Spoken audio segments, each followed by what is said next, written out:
Okay, picture this. We're going to completely strip away that sanitized, sun-drenched postcard version of history you might have in your head. I want you to step right into the cinematic, high-stakes tension of a very specific, incredibly volatile cultural moment.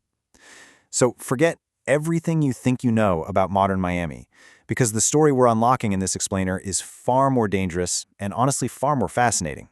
Imagine standing inside the cavernous ballroom of the Fontainebleau Hotel.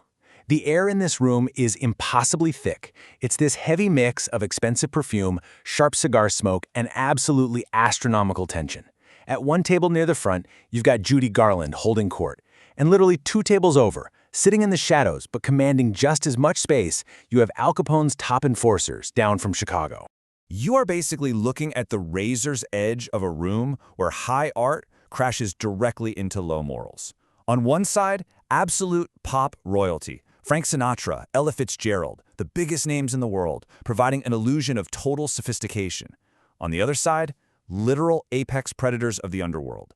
And the only thing keeping this entire enclosure of massive egos and dangerous heavyweights from erupting into absolute chaos was a single guy on the bandstand holding a baton. Section 1. A volatile cultural moment. Now, to understand how a crazy room like this even existed, we really got to dial back to the collective mindset of post-World War II America.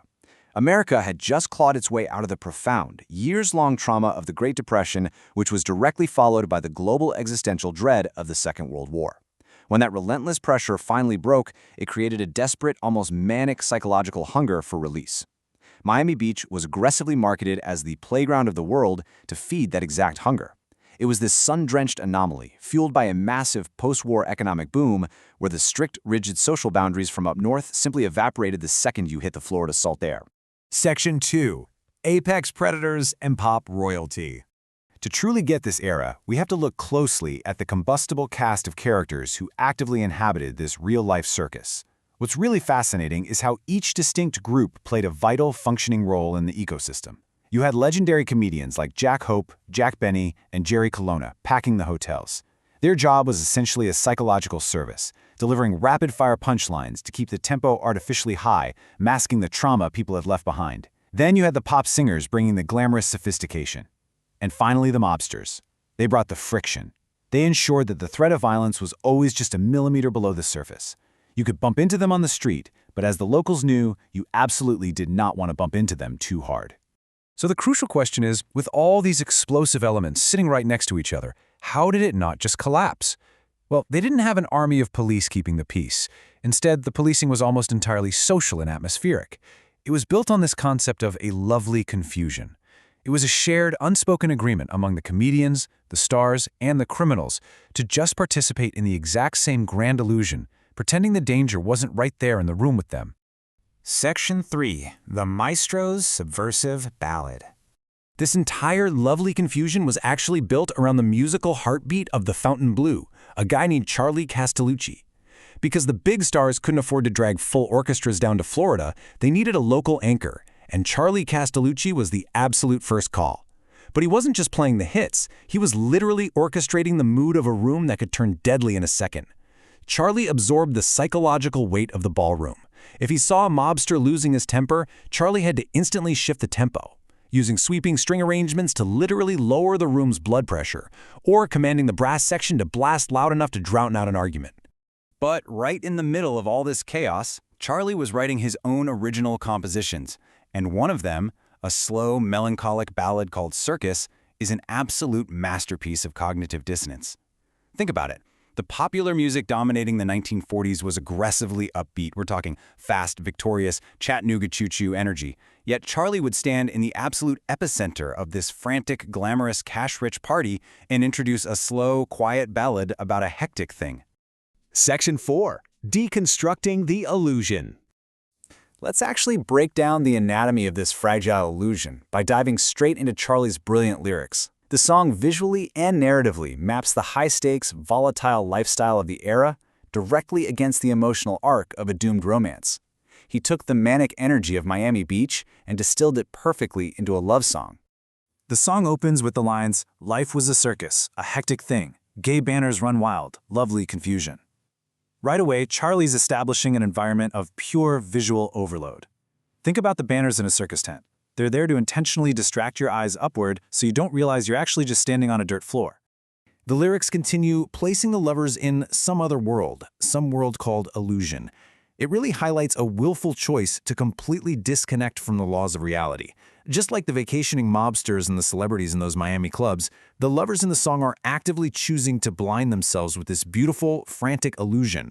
Then we get to what is arguably one of the most evocative lines in the whole piece. The moon was a toy balloon we had on a string. Man, that perfectly captures that deeply intoxicating, utterly weightless feeling of a brand new crush. For a brief moment, you're given this false sense of absolute control over the universe. But we have to remember that this feeling of omnipotence is ultimately totally fake. You think you're holding the moon, but you're really just holding a cheap piece of rubber filled with gas. And an illusion that fragile doesn't just sustain itself effortlessly. It demands a highly active, incredibly dangerous performance from everyone involved to keep the magic alive. Then the song actively shifts into this dangerous performance. It was a circus, daring young love on a high trapeze. We certainly flew through air with the greatest of ease. They are painting the town, running on pure adrenaline. This explores the thrilling, absolute hedonism of a couple completely wrapped up in defying gravity. But the specific choice of the high trapeze is absolutely critical here, because it inherently implies that they are operating at a peak emotional height, entirely without a net.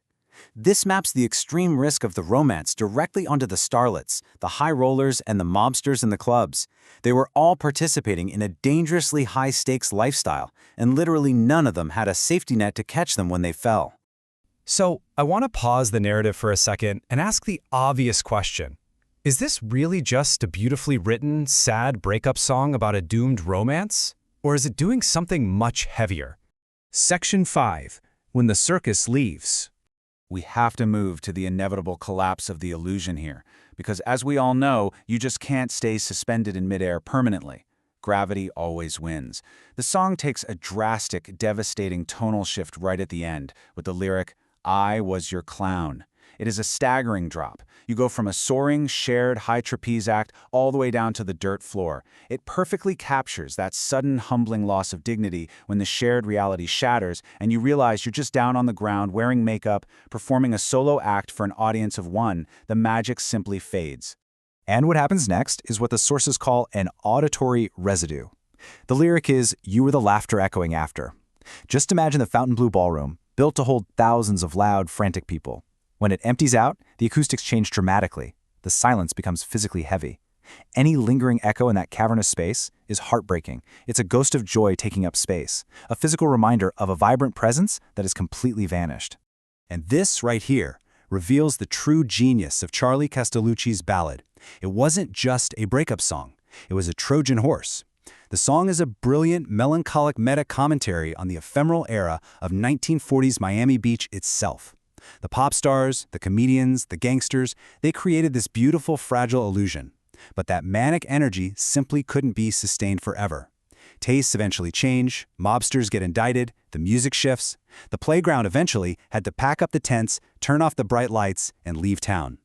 Charlie Castellucci took a very specific story from the neon-lit, humid nights of Miami and turned it into a universal time capsule. It's about those thrilling, high-wire moments we all experience, where we feel absolutely invincible, right up until the moment we hit the ground, leaving behind nothing but a heavy silence. So looking back at your own life, at those moments of lovely confusion where you were caught up in the illusion of a job, a moment, or a relationship, what circus has left your town?